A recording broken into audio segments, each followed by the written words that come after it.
Hey guys, what's up? Inzektor BBG 101 here.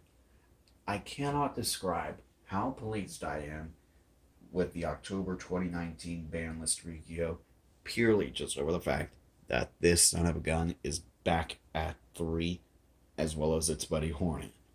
That being said, my channel's namesake, it can finally be complete in its own right again.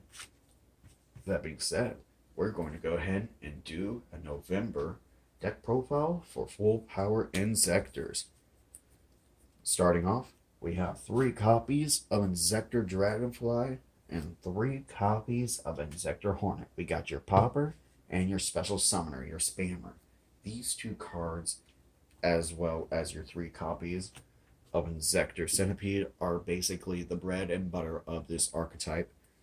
And the other 3 monsters that actually have a direct impact that are within the archetype are 3 copies of Ladybug, your level manipulator, and then your 2 Gigas that you actually play. 1 copy of Gigamantis and 1 copy of Gigaweevil.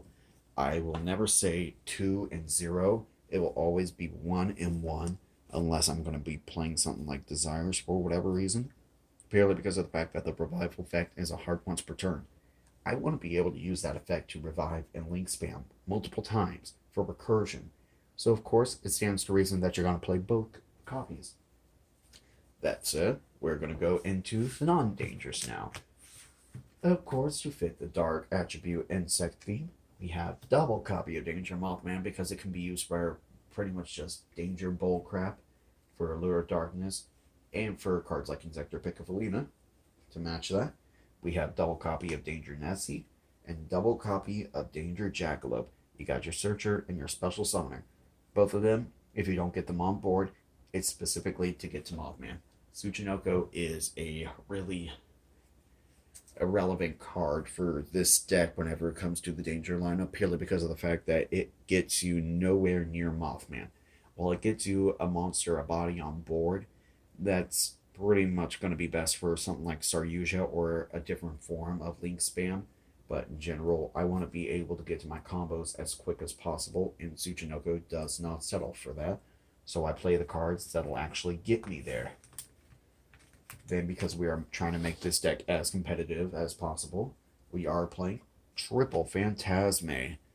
And of course, Phantasme, if your opponent has something like Veiler and or Impermanence, if they want to stop your Dragonfly, they have to bait out the negate for this whenever it comes to their targeting. So that's really good protection for your cards. Then, of course, we are playing a going second variant. So, playing Nibiru, the primal being, smash their board to hell and back, and then just easily get rid of the token. It is so easy in this deck because of cards like Hornet. All you have to do is have Hornet and one other Inzektor of any name that you can just normal summon. And odds are you're going to plus because it's usually going to be Centipede and or Dragonfly. And that's it for the monster lineup. Then we have your draw power, 3 Allure of Darkness, your general equips, double Excalibur. I'm honestly torn between 2 or 3, but I'm ultimately settling for 2 because 3, it can be a really significant break, especially if you draw 2 copies of it without getting Dragonfly and Hornet or any other way to specifically get to those 2. Because the way that I like to use these is to pop them and return either Gigamantis or Gigaweevil back to my hand to directly equip and do a little pseudo loop and keep on not necessarily reviving, but special summoning from the deck after I get the 1 revival effect. And then in general, it's an equip card to destroy, so that's really beneficial for the deck. Then we have 2 copies of Cocoon of Ultra Evolution. I know a lot of people are probably going to wonder, dude, why aren't you playing 3? Simply because you really don't need to. Seeing multiple copies will be a brick, so you don't necessarily have to see it. It's just going to be your 2 extra ways of getting to Dragonfly a lot more easily. And likewise, being able to discard it or from the dangers or from Piccofolina is going to be really good because it gets you that extra draw.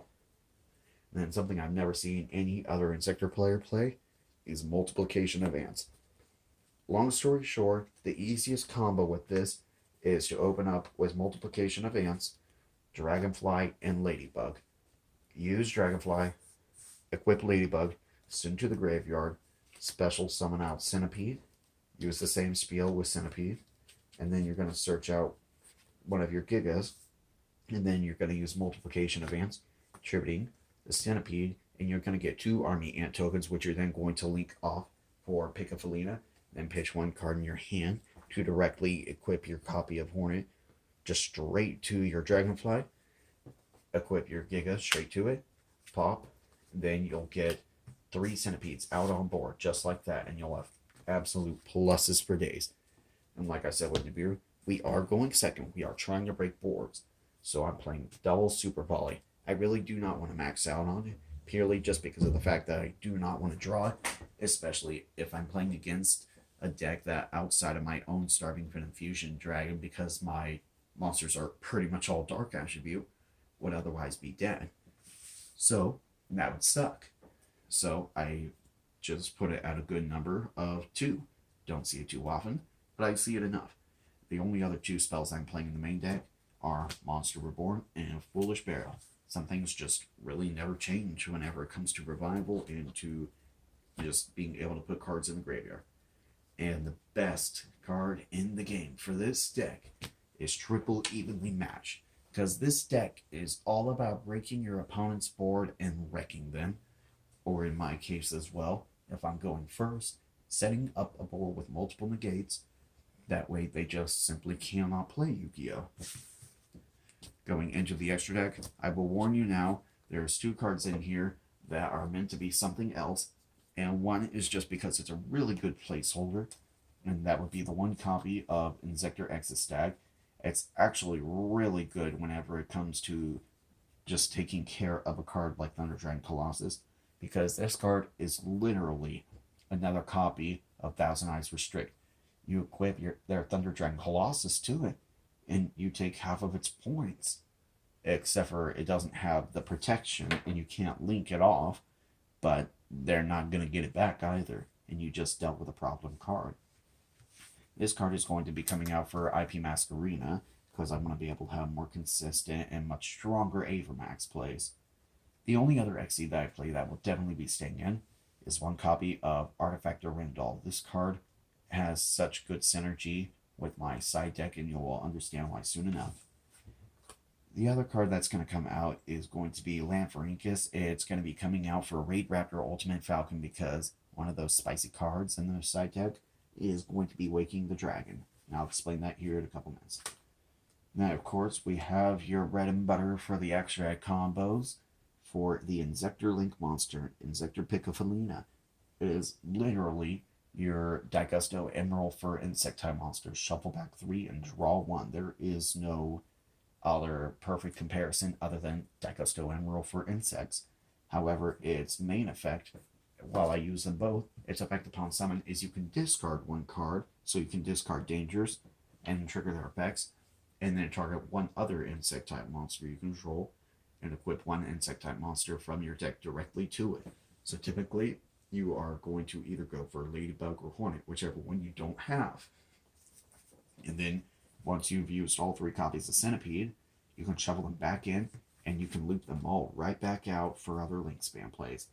I'm playing 1 copy of Proxy Dragon, and while this card is typically bad in any other deck, unfortunately, I need it a lot to go for my full combo, because my typical ending board is going to have Appaloosa, Trigate, Nightmare Phoenix, and Nightmare Cerberus. The alternative to this is going to be basically having a board like this, and then having Proxy Dragon right here, and then IP Masquerena right here. That way I can just link them off and go into Avermax, and that way it can't be targeted or destroyed by card effects, so it's borderline unkillable. You can have 3 or 4 negates under Appaloosa for monster effects. They cannot be destroyed via battle, or via card effects, my bad. So at that point, it's so unkillable at that point. And then you have Trigate for a negate and banish instead of negate and destroy. And then because of Multiplication Advance and trying to go for some of those Link Spam plays, I unfortunately do have to run the 1 copy of Link Spider, because cards like Trigate cannot use tokens, and neither can Appaloosa. So being able to off one of those tokens and get a monster that's a non-token out of it is really critical. And then, of course, we have Nightmare Unicorn, also really good for the Masquerena, because we're also still playing OTK Central. Moral Sword Dragon, although it's the card that I go into the least for the extra deck, of course, oddly enough. And then we have our Super Poly targets. Right now, we're just sticking to Starving Venom Fusion Dragon and Solomon Gray Violet Chimera, because, for one, Salad is a highly represented deck, and so are Orcists and Thunder Dragons. Not to mention, whenever it comes to your own deck, you can be in battle phase. You can control 2 Inzektors. They're dark, so you can attack with them both, and then you can use Super Poly to summon out Starving Venom. So you can still use it even without your opponent controlling any monsters. You can do so very freely. So it's a very effective target. That being said, your Super Poly will rarely be dead, and that is the core reason why I choose to run it over other possible targets. Coming on to the side deck, we have 3 copies of Artifact Lancia. Playing this against Thunder Dragons and Orcusts can just basically be free. And it's just so good that you can't really afford not to run it anymore. Then, one of the other spicy decks I love to play is Stroll Lockbird, just because of the simple fact that I am playing Artifact Arendelle. I can easily get out Artifact Arendelle if I draw this going first, and at that point, it's game over unless you have some form of interruption against either Droll Lock itself or against Artifact Arendelle, because it's going to operate the same exact way as the Trickstar Reincarnation hand toss, purely because of the fact that you are going to use Artifact Arendelle after they add a card from their deck to their hand, and both players will shuffle back their hands and draw cards equal to the number of cards that they shuffle back, except in this case, neither of you will draw. You will both be left without a hand. However, odds are you will have a board established, and they will have absolutely nothing and be forced to scoop. And that's it for the monsters in the side deck. Then we, of course, have our general, just simple generic back row removal. Triple Twin Twisters. It is extremely good and so much better than MST in this kind of format, purely because of the simple fact that being able to pop multiple cards is good, especially when you can pop both your opponent's and your own back row, because you can pop your equips and trigger your own effects. So either way, you're going to be plussing, and more often than not in this deck, pitching a card is going to be very low cost. And unfortunately, I couldn't find room in the main deck where I wanted it to be. I was maining double impermanence, but I just opted out to side all 3 copies, just because I don't want to play cards like Veiler and have cards like Call by being able to stop that, or just any other monster negator like Appaloosa being able to stop it. So infinite impermanence is, no pun intended, infinitely better. Not to mention, it's going to be your other back row other than Twin Twisters, and 3, Waking the Dragon. Waking the Dragon is also really good with Artifact Arendelle, because Artifact Arendelle, while it was intended for it to make your opponent pop your face-down artifact monsters, instead, we're going to be changing their effect into popping a back row your opponent controls. You can have all 3 of this set face down, and you will have Artifact Arendelle face up. You detach one from it, their effect becomes pop one of it. And because it is technically still their effect, destroy, it's in the graveyard, and plus you get your free Ultimate Falcon just like that. So, and at that point, they're not going to have an easy time outing a card like that unless they have Titan immediately on hand. And just that being said, odds are they will not have that. So overall, the deck is really strong. It has critical weaknesses like hand traps, but we really don't have the room to run cards like Call by the Grave. And in my opinion, it really is worth banking on. And that's it. This deck is extremely fun, enjoyable.